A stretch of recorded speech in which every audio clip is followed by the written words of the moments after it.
The Bible is very, very clear about the biblical roles for both husbands and wives.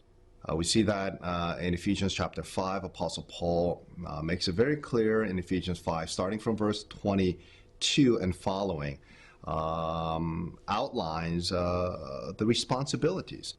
And what I find interesting is that oftentimes when people try to exegete that passage in Ephesians 5, they are trying to confuse one's essence and one's function, because we are all essentially created in the image of God, both men and women.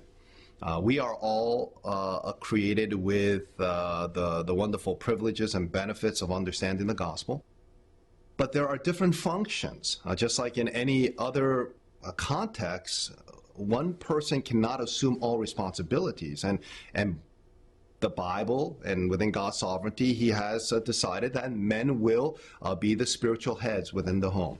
That's what the word means right there. It doesn't mean source. It doesn't mean anything else. That's exactly what it means, that person ought to be the spiritual head or the leader of that household, and the women ought to submit to their husbands. Now, I understand in verse 21 there, that's where the participial form of the verb there shows up, where it says submitting to one another out of reverence for Christ, because the main verb is actually in verse 18, where it says be filled with the Spirit, and it gives all of these secondary subordinate verbal clauses. And so that's what we find in verse 21. And then that verb is not necessarily there in verse 22. Actually, not necessarily, it's not there, but clearly within the context is borrowed.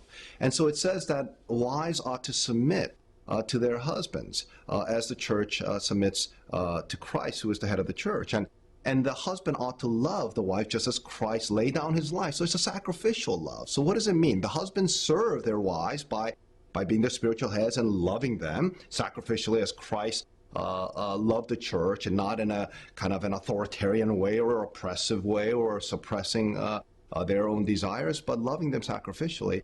And it also says that the wives ought to submit. So that's their way of serving their husbands. Now, what does this look like functionally within the home? My wife and I have discussions, and we decide on major issues pertaining to the family together. Her input, her suggestions are very, very important and valid. So this is not a picture of complementarianism. It's not a picture of a chauvinistic way of oppressing one gender over the other. It's working together as a team, but whenever there is a point where you need to make a very, very important decision, and there are advantages and disadvantages, making a choice one way or the other, and you've looked at all of the possible options, the husband needs to be the leader and to kind of break the tie break in a sense and say, well, now that we've had this discussion, I believe that this is the way that we need to go. And oftentimes men don't make that decision. Why? Because we're cowards. We don't want to be responsible for taking that responsibility of being the spiritual leader and leading the family the way that God wants us to go. And so we avoid conflict, and you know, we want to just rely upon the wife to do that. But the Bible is very clear that we need to assert our spiritual leadership within the home, not in an oppressive way, but caring and cherishing and building up the relationship, because marriage is ultimately about holiness, not about happiness. It's not about felt needs, but it is sanctifying your bride, making her presentable before Christ.